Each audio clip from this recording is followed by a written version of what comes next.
आम आदमी पार्टीतर्फे तुमच्या सर्वांचं स्वागत आहे। आज एक आनंदाची बातमी आली आहे दिल्लीवरून। सुप्रीम कोर्टने आज ओबीसी आरक्षणाला हिरवा कंदील दाखवला आहे। त्यासाठी आम्ही सुप्रीम कोर्टचे आभारी आहोत। आणि दुसरं म्हणजे काय की आम्ही पूर्वीपासून असं सांगत होतो की ओबीसी आरक्षणाशिवाय निवडणूक घेऊ नका, तर ते आज झालं। त्याबद्दल सुप्रीम कोर्टचा जो आदेश आहे त्याचे आम्ही स्वागत करतो। पण आज आमचा विषय थोडा वेगळा आहे। आमचा विषय आज मुंबईच्या ज्या डिस्पेन्सरीज आहेत त्याबद्दल आहे। त्याबद्दल आमच्याकडे काही माहिती आहे आणि त्याबद्दल आमचे लोक, आमचे नेते इथे तुमच्याशी बोलतील। माझ्यासोबत आहेत माझे कार्यकारी अध्यक्ष, मी स्वतः विजेंद्र तिवारी कार्यकारी अध्यक्ष, आणि माझ्यासोबत आहेत रुबेन मस्करेन्हास कार्यकारी अध्यक्ष, आणि दिल्लीवरून आमचे प्रभारी श्री अंकुश नारंगी इथे आले आहेत। त्यांचे मी स्वागत करतो इथे प्रेस कॉन्फरन्सला। आणि त्यांच्या बाजूला, त्यांच्या शेजारीला बसले आहेत आमचे नेते श्री गोपाल जवेरी साहेब। श्री गोपाल जवेरी साहेब रिव्हरमॅन म्हणून ओळखले जातात। आणि आता आम्ही त्या विषयावर येऊ आणि गोपाल जवेरी साहेबांना मी विनंती करतो की त्यांनी डिस्पेन्सरीजबद्दल काहीतरी सांगावं। नमस्कार, thank you Dwivedi ji, Ankush ji and Rubin ji. आता मुंबईच्या हेल्थचं हिस्ट्री जास्ती मागे जात नाही, पण स्टार्टिंग 18 सेंचुरीमध्ये 44 एकर्स बैरमजी जिजोबा यांनी जे जे हॉस्पिटलसाठी दिले होते 1 लाख रुपये, त्यापासून हा हिस्ट्री चालू होतो। जे आजचं सर्वात मोठं आपलं हॉस्पिटल आहे बॉम्बे सेंट्रलला, की ते हॉस्पिटल नंतर KM हॉस्पिटल का वाडिया हॉस्पिटल का प्लेग हॉस्पिटल, ज्याला नंतर आपण कस्तुरबा हॉस्पिटल म्हणतो की नायर हॉस्पिटल, तर कोणाकोणाचे नाम आपण चेंज केले, पण हा सगळं इन्फ्रास्ट्रक्चर ब्रिटिशांनी आपलं दिलं। आणि त्याच्यानंतर सॅन हॉस्पिटल आणि कूपर आणि राजावाडी आणि सदार्ती हॉस्पिटल्स कुठे टाकलेत। पण BMCच्या डेटाजमध्ये की जे हॉस्पिटल्स आपल्याला ब्रिटिशरांनी दिले त्याच्यानंतर आपण काय केलं, तो 16 जनरल हॉस्पिटल्स आहे, 29 मॅटर्निटी होम्स, जवळजवळ 187 डिस्पेन्सरीज आहे। आता हा डिस्पेन्सरीची कंडिशन्स काय केली आहे, तर डिस्पेन्सरी बघायला तर मुंबईची खरंच हा डिस्पेन्सरीची जे काही पण कंडिशन्स आहेत ते बघा। कसं कोविडचा काळ चालू आहे आणि थुकणं केलं आहे। हा बघा की 7,000 करोडची म्युन्सिपल कॉर्पोरेशन जे आपली आहेत त्याच्याबद्दल ते मशीनचे काय कंडिशन्स आहेत। आणि ॲज युजल आमचे सगळे फोटोग्राफ GPS टॅग आहे। आणि आम्ही जवळजवळ 10 डिस्पेन्सरी क्लिनिकला व्हिजिट केलं आहे 3 दिवसामध्ये, आणि बरंचसं कंडिशन्स खूप वाईट आहेत। कुठे कुत्रे बसले आहेत, कुठे कचरा साफ केला नाही, की जे पण इक्विपमेंट्स आहेत त्याला पण जास्ती जे प्रधानांनी यूज करायला पाहिजे तर केलं नाही। तर हा जे कंडिशन्स आहेत ते खूप वाईट आहे। त्याच्यानंतर आम्ही एक मॅटर्निटी होम मागा ठाण्यामध्ये, बोरीवली मागा ठाण्यामध्ये एक मॅटर्निटी होम पण व्हिजिट केलं, आणि त्याच्यात जवळजवळ 250 पेशंट्स डेली येतात त्याच्या मॅटर्निटी, लेडीज आणि चिल्ड्रन। आणि सरप्राईजली मोठे लोक पालघरतून येतात आणि पैशासाठी डेफिनेटली की चांगलं ट्रीटमेंट मिळेल। पण बोरीवली स्टेशन टू हा हॉस्पिटलचं काहीतरी कनेक्टिंग रोडच नाही, म्हणजे सगळे DP रोड मिसिंग आहे। तर 60 रुपये त्यांना लागतात बोरीवली स्टेशन टू मॅटर्निटी होमला जायला आणि परत निघायचं, तर 120 रुपीज तिकडे लागतात खाली लोकांना जायला। तर हा खूपच मोठा एक क्रायटेरिया आहे की हॉस्पिटल बनवली पण रस्ते नाही, इक्विपमेंट्स आहेत पण ऑपरेशन्स करायला डॉक्टर्स नाही, टॉयलेट्स आहेत त्याच्यामध्ये कुत्रे बसले आहेत, साफसफाईचे पण कंडिशन्स सगळं हॉस्पिटलमध्ये खूपच वाईट आहे, खूपच वाईट आहे। आणि ह्याच्यानंतर जे काही पण डेटाज आहेत ते सगळ्याकडे आहेच की मुंबईमध्ये जवळजवळ 700 सार्वजनिक डिस्पेन्सरी लागते। आणि त्याच्यामध्ये एक डेटा तर खूपच खराब आहे की 186 डिस्पेन्सरी मधून खाली 25 डिस्पेन्सरीज अशी आहेत की जे 8 तासपेक्षा जास्ती चालतात, आणि त्याच्यामध्ये 14 डिस्पेन्सरी आहेत ते रात्री उघडतात। तर जास्ती तर डिस्पेन्सरी जे आहे सकाळी 9 वाजता तर 4 वाजतापर्यंत। आता जे लोक काम करतात ते लोकांना संध्याकाळी तुम्ही डॉक्टर्सच्या अप्रोच दिलं नाही तर काय कंडिशन होणार, हा फर्स्ट.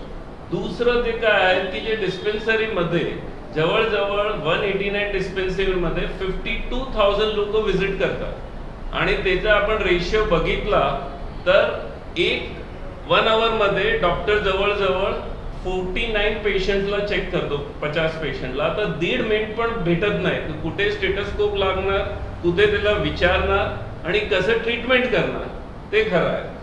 त्याच्यानंतर एव्हरी इयर बजेटच्या प्राधान्यामध्ये आपण इन्क्रीज करतो. आता 7,000 करोड जवळजवळ 6,900 अँड समथिंग करोडचं आपण बजेट दिलं आहे. पण ते बजेटमध्ये बरंच अनाउन्समेंट केलं, जसं आपलं दिल्लीमध्ये आहे की आम्ही हिंदू हृदय सम्राट बाळासाहेब ठाकरेंच्या नावावर बरेचसे नवीन डिस्पेन्सरीज, पॉलिक्लिनिक आणि दुसरी व्यवस्था आहे डायग्नोसिस सेंटर करू. पण केव्हा होणार, काय होणार, आणि आता तर तुम्हाला पॉलिटिकल कंडिशन्स तर माहितीच आहे. तर हा कंडिशन्समध्ये जेव्हा मुंबईमध्ये मलेरिया, डेंग्यू आणि वॉटर बाउंडेड डिसीज, बिकॉज पाणी आणि खड्डे ते पण आपल्याकडे तेच कंडिशन्समध्ये आहे. आता जेव्हा आम्ही दाखवले फोटो तुम्हाला की हॉस्पिटलमध्ये पण पाणी सांडलं आहे, तर हॉस्पिटलच्या जवळ जे कंडिशन्स आहे ते पण आपण बघायला लागेल की हा जे कंडिशन्समध्ये आपण पुढे सरकार काय करणार आहे. कारण की हा जे क्लास आहे ते सोशल इकॉनॉमिक क्लास आहे. त्याच्यामध्ये पण 31% जे लोक आहेत ते खाजगी क्लिनिक यूज करतात, कारण ते त्याला राईट टायमाला डॉक्टर भेटत नाही, तर क्लिनिक उघडं नसतं, तर क्लिनिकमध्ये खूपच गर्दी असते आणि ते जवळजवळ त्यांची इन्कमची 10% रक्कम आहे. की आपण बोलला की घरामध्ये एक लोक ड्रायव्हर आहे आणि रिक्षा चालवतो, त्याची इन्कम 15,000 to 20,000 असेल आणि एक बायको आहे, ते लहान काम करून काही घरं चालवतात आणि त्याच्यामध्ये 2,000 ते 3,000 रुपये प्रायव्हेटला हेल्थसाठी दिलं तर ते मोठं अमाऊंट आहे. ते आपण बघायला लागेल की हा सरकार 95 पासून शिवसेना बीजेपीच्या मेयर आहेत मुंबई म्युन्सिपल कॉर्पोरेशनमध्ये. 2 वेळा, एकदा 95 to 99 शिवसेनाचे स्टेटमध्ये होती, नंतर बीजेपी शिवसेना फडणवीस गव्हर्नमेंटमध्ये होती आणि आता परत शिवसेनाचीच गव्हर्नमेंट आहे. आणि तसंच सेंटरमध्ये पण जेव्हा वाजपेयी साहेबांची गव्हर्नमेंट होती ते वेळा पण शिवसेना त्यांच्या बरोबर होती आणि मोदी साहेबांच्या गव्हर्नमेंटमध्ये पण ते त्यांच्या बरोबर आहे. तर तुम्ही बघेल की सेंट्रल आणि स्टेटचे 50% लास्ट 28 वर्षात आपण ते शिवसेना बीजेपीची गव्हर्नमेंट राहिली आहे. आणि हा जे कंडिशन्स आहेत ते खूपच वाईट आहे. दुसरं, गरीब लोकांसाठी स्पेशली कुर्ला आणि अंधेरी जोगेश्वरी एरियामध्ये क्लिनिकला तुम्ही गेला की फ्री क्लिनिकसाठी लोक येतात, तर ते फ्री क्लिनिक त्यांच्या अप्रोचेबल डिस्टन्सला पाहिजे. मुंबईमध्ये डिस्टन्स किलोमीटरात नाहीत, पण रिक्षाच्या मीटर पासून आपण बघतात तर रिक्षाला एक जगातून क्लिनिक पोहोचायला 60 ते 80 रुपये का लागतात आणि ते रिटर्न आलं तर 160. तर ते फ्री क्लिनिक यूज करणार की प्रायव्हेट डॉक्टर 50 रुपये घेऊन तिकडे जाणार. आणि ते क्लिनिकमध्ये पण बरेचसे व्हिडिओ आज आले आहेत की दवा लोकांना भेटत नाही. तर हा जे कंडिशन्स आहेत मुंबईची, ते कंडिशन्सला इम्प्रूव्ह करायसाठी आम्ही जे आम आदमी पार्टी ऑप्शन्स आहोत, कारण आमच्याकडे कसं कंडिशन्स आहेत दिल्लीमध्ये आणि पंजाबमध्ये आम्ही परत कसं आहोत ते आम्हाला अंकुशजी सांगणार आपल्याला. तो अंकुशजी. बहुत बहुत शुक्रिया गोपाल जी. गोपाल जी ने आपको बड़ी डिटेल में बताया कि आज मुंबई के अंदर बीएमसी की डिस्पेंसरीज का क्या हाल है. मुझे गोपाल जी की बात से पता चला कि 28 वर्ष से शिवसेना यहाँ पर है बीएमसी के अंदर.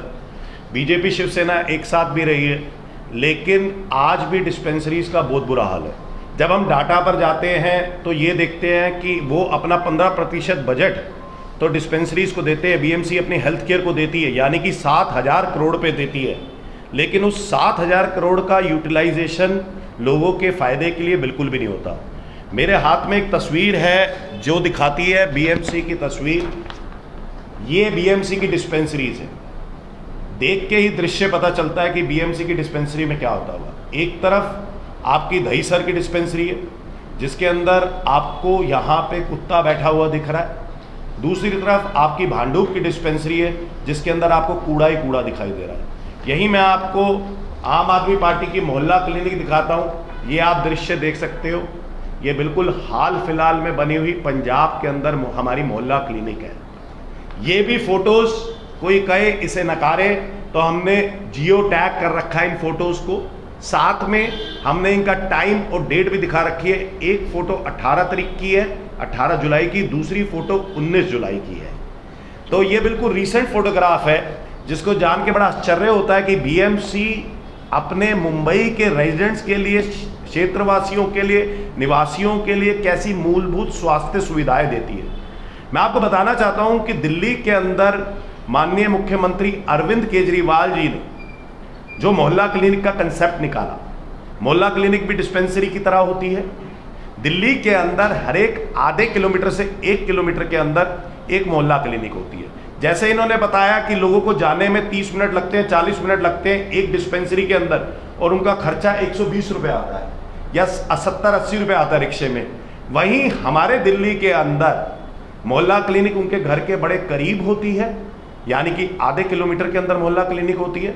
हमने दिल्ली के अंदर 1000 मोहल्ला क्लिनिक टारगेट की है कि 1000 मोहल्ला क्लिनिक होंगी। उसमें से 520 मोहल्ला क्लिनिक बन चुकी हैं जो दिल्ली के अंदर है, और 520 का भी बाइफर्केशन बता देता हूं ताकि आप चेक भी कर सकें इस फैक्ट को। 326 जो हमारी मोहल्ला क्लिनिक है वो पोटा कैबिन के अंदर है। अब ये पोटा कैबिन की मोहल्ला क्लिनिक कैसी होती है, जैसे आपने 7000 करोड़ का बजट दे रखा है, वहां पे हम सिर्फ एक मोहल्ला क्लिनिक 15 से 20 लाख रुपए के अंदर एक पोटा कैबिन वाली मोहल्ला क्लिनिक बना देते हैं। अब 7000 करोड़ में आप कैलकुलेट कर लीजिए कि कितनी मोहल्ला क्लिनिक आपकी बन सकती है या कितने अस्पताल बन सकते हैं। तो वो मोहल्ला क्लिनिक 326 जो है वो पोटा कैबिन के अंदर है। फिर हमें लगा कि नहीं, पोटा कैबिन के अलावा इतनी जगहें खाली नहीं है, तो हमें रेंटेड प्रॉपर्टीज भी लेनी चाहिए और उसके अंदर भी मोहल्ला क्लिनिक खोलनी चाहिए। तो वो हमने 166 मोहल्ला क्लिनिक हमने रेंटेड प्रॉपर्टीज के अंदर बनाई। 36 मोहल्ला क्लिनिक हमारी वो मोहल्ला क्लिनिक है जो शाम को चलती है। जैसे आपने कहा कि शाम को यहाँ पे सुविधा नहीं मिलती, लेकिन दिल्ली के अंदर शाम को भी मोहल्ला क्लिनिक में सुविधा मिलती है। वहाँ पे 36 ऐसी हैं, और चार हमारी मोहल्ला क्लिनिक ऐसी हैं जो बस्ती विकास केंद्र के अंदर चल रही है। मैंने आपको पूरा 520 का बाइफर्केशन दे दिया। ये 520 मोहल्ला क्लिनिक है जिसके अंदर रोजाना एक क्लिनिक के अंदर ऑन एन एवरेज 116 पेशेंट आते हैं, यानी कि 60,000 पेशेंट रोजाना हमारी मोहल्ला क्लिनिक में आते हैं। तो 60,000 पेशेंट का मतलब हो गया, यानी कि अस्पताल में जिन लोगों को जाना था, सरकारी अस्पतालों में प्राइमरी हेल्थ केयर के लिए, किसी को जुकाम है, किसी को खांसी है, उसको प्राइमरी हेल्थ केयर के लिए जहां मोहल्ला क्लिनिक, जहां पे अस्पताल में जाना था और ओपीडी में वहां पे भीड़ लगनी थी, अब अस्पताल के अंदर क्रिटिकल केसेस आते हैं जिनको अटेंड एकदम से करना बहुत ज्यादा जरूरी है, और वहीं मोहल्ला क्लिनिक में जो प्राइमरी हेल्थ केयर है वहां पे लोग आके अपना ट्रीटमेंट करवाते हैं। दूसरी बात, इसी मोहल्ला क्लिनिक के अंदर 100 से ज्यादा टेस्ट मुफ्त होते हैं। दिल्ली के अंदर आपको जान के बिल्कुल भी आश्चर्य नहीं होगा, जब केजरीवाल जी आए तो उन्होंने 2 सेक्टर्स के ऊपर सबसे ज्यादा बजट लगाया, एक एजुकेशन, दूसरा हेल्थ केयर। क्योंकि दिल्ली के निवासी की मूलभूत जिम्मेदारी सिर्फ उसके परिवार की नहीं है, जो दिल्ली का मुखिया है अरविंद केजरीवाल, जो दिल्ली का बेटा अरविंद केजरीवाल, उनकी भी मूलभूत जिम्मेदारी है। तो उन्होंने ये देखते हुए ये मोहल्ला क्लिनिक खोली।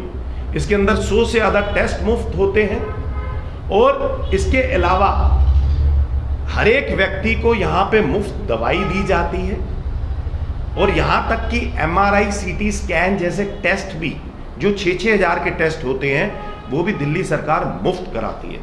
हेल्थ केयर की बात करी जैसे गोपाल जी ने, और मेरे को सुन के काफ़ी आश्चर्य हुआ कि इतने साल से जो महाराष्ट्र, मुंबई जो बिजनेस कैपिटल मानी जाती है हिंदुस्तान की, और उस बिजनेस कैपिटल के अंदर ऐसी हेल्थ केयर फैसिलिटीज़ है, बड़ी शर्मनाक बात है।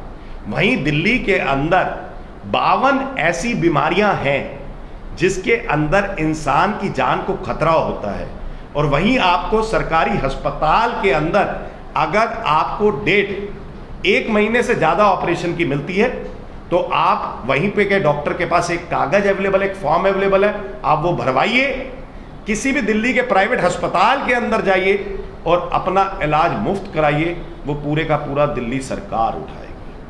यहां तक कि अगर हम अंदर बैठे हैं तो मूलभूत जिम्मेदारी हमारी है, क्योंकि हम अपने घर में, लेकिन बाहर निकलते ही अगर इंसान के साथ कुछ भी होता है हादसा, तो आप पास वाले प्राइवेट हॉस्पिटल के अंदर ले जाइए, चाहे वो दिल्ली का सबसे बड़ा, एशिया का सबसे बड़ा अस्पताल गंगाराम हो, सर गंगाराम हॉस्पिटल हो, या फिर BL कपूर हो, ये पूरे विश्व में माने जाते हैं अस्पताल, आप यहां पे ले जाइए, सारे का सारा ट्रीटमेंट दिल्ली सरकार का खर्चे पे उठाया जाता है, दिल्ली सरकार उसका खर्चा देती है। यानी कि दिल्ली के निवासी की मूलभूत जिंदगी की जिम्मेदारी उसके परिवार के साथ जितना महत्वपूर्ण वो अपने परिवार के लिए है, उतना महत्वपूर्ण वहाँ के मुख्यमंत्री, हमारी सरकार, हमारे अरविंद केजरीवाल जी के लिए भी है। तो आज आप देखो, एक हमने हेल्थ केयर के अंदर, यानी कि स्वास्थ्य सुविधाओं के अंदर दिल्ली के अंदर एक रेवोल्यूशन लाए मोहल्ला क्लिनिक के नाम से, जिसको पूरे विश्व ने सराहा है। दूसरी बात, आज हॉस्पिटल्स के ऊपर डिपेंडेंस लोगों की कम हो गई है, OPD वहां पे कम हो गई है। तीसरी बात, आपके घर के काफी करीब होती है, तो आपको जाने में आसानी होती है। यानी कि पहले क्या होता था दिल्ली के अंदर, मेरे को अच्छे से याद आ गया गोपाल जी की बात सुन के, ऐसे ही हालात जैसे आपने गोपाल जी दिखाए हैं कि ये तस्वीरें हैं, इन तस्वीरों के अंदर अस्पतालों के अंदर कुत्ते बैठे हुए हैं, डिस्पेंसरियों के अंदर कुत्ते बैठे हुए हैं, ऐसे ही हालात दिल्ली के अंदर भी होते थे जब कांग्रेस की सरकार थी। लेकिन आज दिल्ली के मोहल्ला क्लिनिक के अंदर, दिल्ली के अस्पतालों के अंदर डॉक्टर टाइम से बैठते हैं, सारे पेशेंट्स को देखते हैं, वहाँ पे दवाइयाँ मुफ्त मिलती हैं, सारे टेस्ट मुफ्त होते हैं। यहाँ तक कि जैसे मैंने आपको बताया कि अगर कोई सीरियस पेशेंट होता है, क्रिटिकल पेशेंट, तो वो डाक के माध्यम से बाहर ऑपरेशन भी करा सकता है, वो भी उसका मुफ्त होता है। तो ये दृश्य हमने भी देखे हैं सन 2012 में, सन 2010 में, जब कांग्रेस की सरकार थी। लेकिन दिल्ली के अंदर स्वास्थ्य की सुविधाओं के अंदर, स्वास्थ्य मॉडल के अंदर काया पलट इसलिए हो पाई क्योंकि अरविंद केजरीवाल जी की नीयत अच्छी थी और उन्होंने ईमानदारी से जो 16% बजट स्वास्थ्य को दिया, वो पूरे का पूरा बजट उन्होंने स्वास्थ्य सुविधाओं पे लगाया, दिल्ली निवासियों के लिए लगाया। यहां पे साफ देख के दृश्य पता चलता है कि यहां का कॉरपोरेटर, मैं खुल के कह रहा हूं आपके माध्यम से, आप सारे चैनलों के माध्यम से, यहां के कॉरपोरेटर वहां के अपने मूलभूत निवासियों के लिए ही, उनको स्वास्थ्य सुविधाएं दिलवाने के लिए ही कहीं उनका इंटरेस्ट नहीं दिखता। नहीं तो धायसर के अंदर भी कॉरपोरेटर होगा, भांडुप के अंदर भी कॉरपोरेटर होगा, शिवसेना का होगा या भाजपा का होगा। और शिवसेना और भाजपा ही शुरू से चलाती हुई आई है, ये पूरा कॉरपोरेशन BMC चलाती हुई आई है। तो इनका इंटरेस्ट, कॉरपोरेटर का कोई इंटरेस्ट नहीं है। यहाँ के कॉरपोरेटर का सिर्फ एक इंटरेस्ट है कि यहाँ की जो सफाई के पैसे हों, यहाँ जो दवाई के पैसे हों, यहाँ जो डॉक्टर के पैसे हों, यहाँ जो एम्प्लॉयज़ के पैसे हों, और यहाँ जो इंफ्रास्ट्रक्चर उनके कागजों पे बने जा रहा है, वो सारे के सारे पैसे उनकी जेब में आ जाए। और वहीं दिल्ली के अंदर एक एक रुपया जो दिल्ली वासियों से टैक्स के रूप में आता है, वो वापसी दिल्ली वासियों को स्वास्थ्य सुविधाएं और शिक्षा की सुविधाएं देने में लग जाता है। ये फर्क है दिल्ली मॉडल में, यानी कि केजरीवाल मॉडल ऑफ गवर्नेंस में, और ये फर्क है BMC के मॉडल ऑफ गवर्नेंस में। रुबिन जी, आपने गोपाल जी को सुना, अंकुश भाई को भी सुना। मुद्दे तो केवल 3 हैं। एक, खुलेआम BMC में लूट मची हुई है। यहाँ पे 7,000 करोड़ के आसपास का जो बजट है, बजट होने के बावजूद भी ज़मीन पे हमको काम दिखाई नहीं देता। चाहे हम कोई भी एलिमेंट ले लो, कोई भी बीमारी ले लो, गरीब लोग अस्पताल ही भागते हैं क्योंकि उनको डिस्पेंसरी मिलती नहीं है, और अगर मिलती है तो उसकी हालत, जैसे आज आपके सामने हमने यहाँ पे प्रस्तुत किया, उसकी हालत उतनी दयनीय है। 2 चीज़ें। सबसे पहले, मुंबई में नेशनल बिल्डिंग कोड और नेशनल अर्बन हेल्थ मिशन, ये मोदी सरकार का ही डॉक्यूमेंट है, उसके तहत हर 15,000 जो आबादी है उसके पीछे एक डिस्पेंसरी कार्यरत होनी चाहिए। आज अगर आप ये संख्या मुंबई में देखें तो केवल 186 चल रही है, और होना चाहिए हमारे पास 830। तो पहले ही लगभग 700 के करीब अभाव चल रहा है, कम है। नंबर 1। नंबर 2 कि 75% लोगों के पास कोई मेडिकल इंश्योरेंस नहीं है। और अगर हम रिसेंटली बीएमसी का ही सर्वे है, बीएमसी का ही सर्वे का अगर हम देखें तो एनुअल फैमिली का लगभग फैमिली का जो 10% बजट है वो प्राइवेट हेल्थ केयर में वो खर्च हो जाता है। तो आप सोच सकते हैं कि इसका भार आम आदमी के कुटुंब पे, आम आदमी के परिवार पे कितना आता होगा। तो यही चीज़ है कि जैसे अंकुश जी ने कहा कि हमारी सरकार, आम आदमी पार्टी की सरकार के पास नियत है, हमने मूलभूत सुविधाएं जो है लोगों तक पहुंचाई, लेकिन यही चीज़ हमें मुंबई में इतने पैसे, इतने रिसोर्सेज होने के बावजूद दिखाई नहीं पड़ रहा। तो आम आदमी पार्टी की तरफ से हम ये बीएमसी से डिमांड करते हैं कि ये सारी डिस्पेंसरीज की आप एक वाइट पेपर निकालें, ठीक तरीके से जांच करें और जल्द से जल्द इस चीज़ को आरोग्य सेवा के लायक बनाएं। बहुत बहुत धन्यवाद। आता काही प्रश्न आहे तुमचं तर प्लीज आम्हाला प्रश्न विचारा। आज महत्त्वपूर्ण निर्णय झालेला आहे। त्याचबरोबर तुम्ही असं म्हणालात की मुंबईमध्ये जे आरोग्य सेवा केंद्र आहेत त्यांच्यामध्ये तफावत आहे, त्यांची अवस्था बिकट आहे, या संदर्भात काय सांगा? नाही, पहिलं तरी आम आदमी पार्टीचं आधीपासूनच ठामपणे भूमिका होती की मागासवर्गीयसाठी आरक्षण असलं पाहिजे आणि आरक्षण शिवाय इलेक्शन व्हायला नको। जे काही सरकारला करायचं होतं ते सरकारने केलं नाही आणि त्यामुळं आरक्षण काढण्यात आलं। आता आरक्षणची परत बहाली सुप्रीम कोर्ट द्वारा करण्यात आली आहे, याचं आम आदमी पार्टी स्वागत करते। दुसरा प्रश्न असा होता की मुंबईमध्ये, जसे आता तुम्ही पीसी घेतली, की मुंबईमध्ये जे आरोग्य सेवा केंद्र आहे त्यांची अवस्था बिकट आहे, तर या संदर्भात काय सांगाल? आणि आता तुम्ही इलेक्शन पण लढत आहात आणि जर सगळ्या सीट म्हणजे महानगरपालिकेमध्ये जर आम आदमी पार्टीचा झेंडा फडकला तर तुम्ही काय कराल? कशा परिवर्तन आणा? निश्चितपणे दिल्ली मॉडेल, जसं आता अंकुशजींनी प्रस्तुत केलं, दिल्ली मॉडेलचं 2 स्तंभ आहे, एक आहे शिक्षा, दुसरा आहे स्वास्थ्य। आणि इथे आम्ही बघितलं की 7,000 कोटी इतकं मोठं बजेट असतानाही की खूप दयनीय परिस्थिती आहे जमिनीवर हे सगळं PHCs जे प्रायमरी हेल्थ केअर सेंटर आहे त्याची। आता मी तुम्हाला आकडेवारी दिली होती की नॅशनल अर्बन हेल्थ मिशन हे मोदी सरकाराचं म्हणजे फ्रेमवर्क आहे आणि नॅशनल बिल्डिंग कोड त्या अंतर्गत दर 15,000 आबादीसाठी एक हेल्थ सेंटर असलं पाहिजे। आणि सध्या मुंबईमध्ये फक्त 186 आहे आणि किती पाहिजे? 830। तर तफावत तर आहेतच आणि तफावत असल्यामुळे ते पूर्ण जे भार आहेत ते जे मेन हॉस्पिटल्स आहेत त्याच्यावरच पडतं।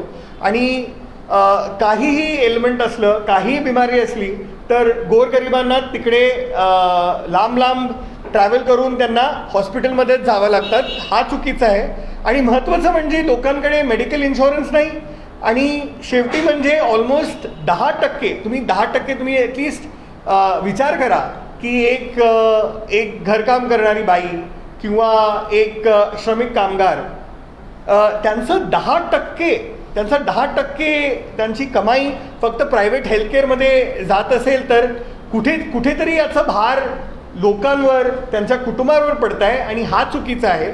आणि म्हणून आम आदमी पार्टीकडून ही मागणी आहे की BMCनी ही लवकरात लवकर दुरुस्ती करावं। आणि हे मुंबईकरांकडून आमची अपील आहे की हे जे निर्लज्ज नालायकांचं हे खेळ सुरू आहे BMCमध्ये, ही जी ऑर्गनाइज लूट चालू आहे, त्या लूटला थांबवण्यासाठी आम आदमी पार्टीला तुम्ही कौल द्या आणि आम आदमी पार्टीचं सरकार BMCमध्ये येईल तर दिल्लीप्रमाणे, पंजाबप्रमाणे आपण मुंबईमध्येही त्याचप्रमाणे दिल्ली मॉडेलच्या आधारे काम करू। बहुत खूप धन्यवाद।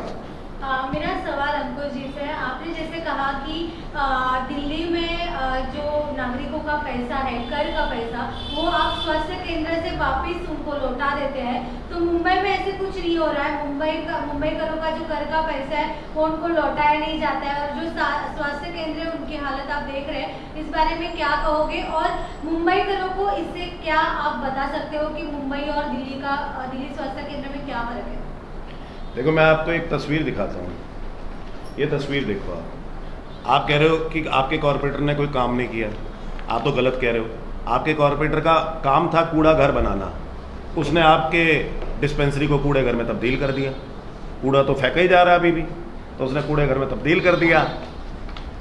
अब जहाँ तक बात रही टैक्स की, दिल्ली सरकार जो जनता से टैक्स इकट्ठा करती है वो जनता को वापसी दे देती है, क्योंकि दिल्ली सरकार की अकाउंटेबिलिटी, अरविंद केजरीवाल जी की अकाउंटेबिलिटी वहाँ की जनता के प्रति है, और हम जनता के चंदे के पैसे से चुनाव लड़ते हैं और जनता को ही वापसी उसकी अकाउंटेबिलिटी देते हैं। ना हमारे पास कोई अदानी ना कोई अंबानी फंड करने के लिए आता है। दूसरी बात, जो दिल्ली का मॉडल है, दिल्ली का मॉडल आप अभी पूछ रहे थे कि बीएमसी के अंदर आओगे तो आप कैसे करोगे।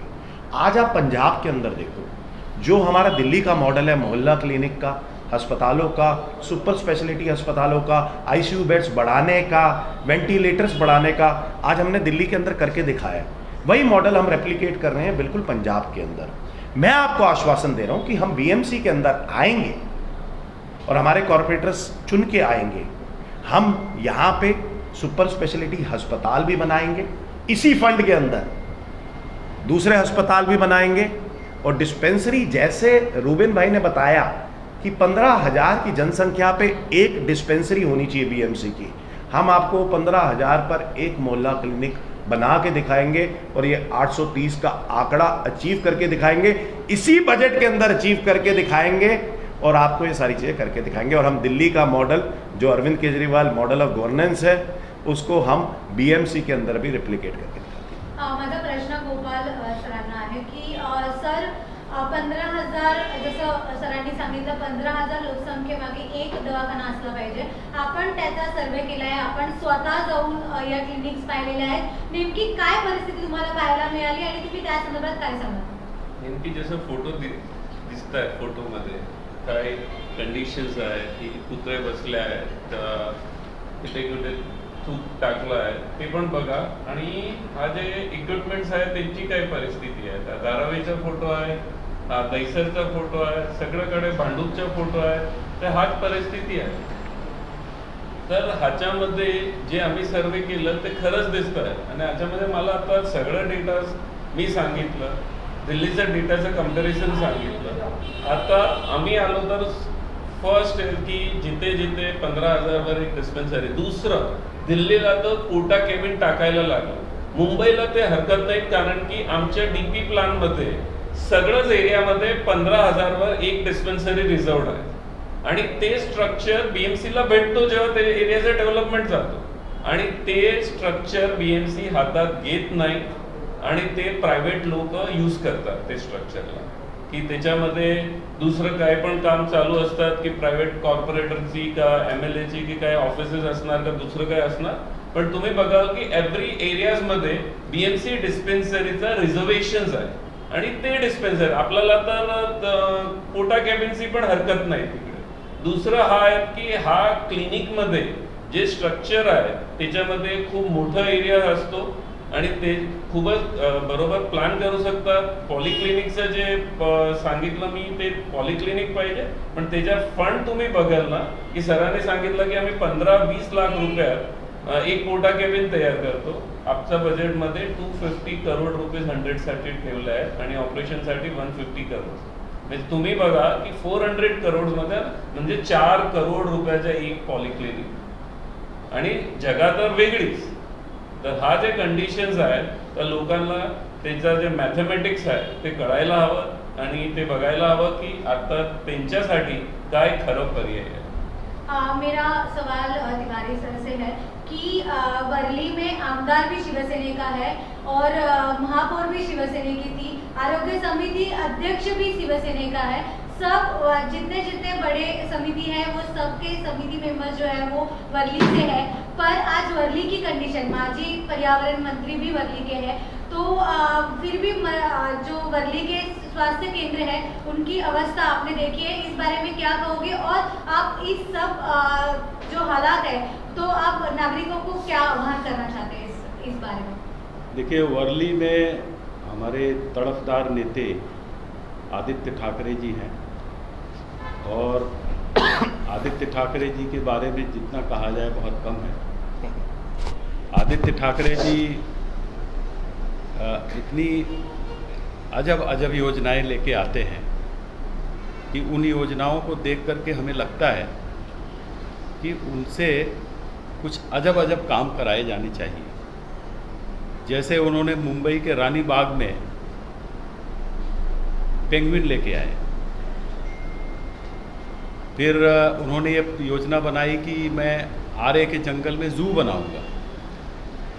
मतलब ऐसा हो गया कि नदी के बीच में एक टापू बना के वो पानी का घड़ा रखे ताकि लोग पानी पी लें, ऐसा हो गया। जंगल के अंदर जू बनाएंगे। और मुझे लगता है कि अगर किसी दिन ये पता चला कि अफ्रीका में डायनासोर पाए जाते हैं तो आदित्य ठाकरे जी अफ्रीका जाएंगे और डायनासोर लेके आएंगे। वो खोज कर सकते हैं, लेकिन उन्हें अपने वर्ली के क्षेत्र में कुछ नहीं दिखता है।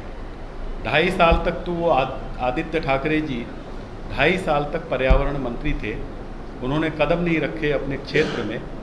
और वर्ली बीडीडी चाल का मुद्दा हो, वहाँ गंदगी सफाई का मुद्दा हो, वहाँ बहुत सारे हाउसिंग जो सोसाइटीज़ हैं वो अभी अधूरी पड़ी हैं, उस पर उनका कोई ध्यान नहीं था। तो आदित्य ठाकरे जी जो करते हैं वही उनके नेता फॉलो करते हैं, उनके विधायक फॉलो करते हैं, उनके नगर सेवक फॉलो करते हैं। जब नेता ही ऐसा हो, जब नेता ऐसा रहेगा तो उसके नगर सेवक भी वैसे ही रहेंगे, तो उनके एरिया में कोई काम होने का सवाल ही नहीं है।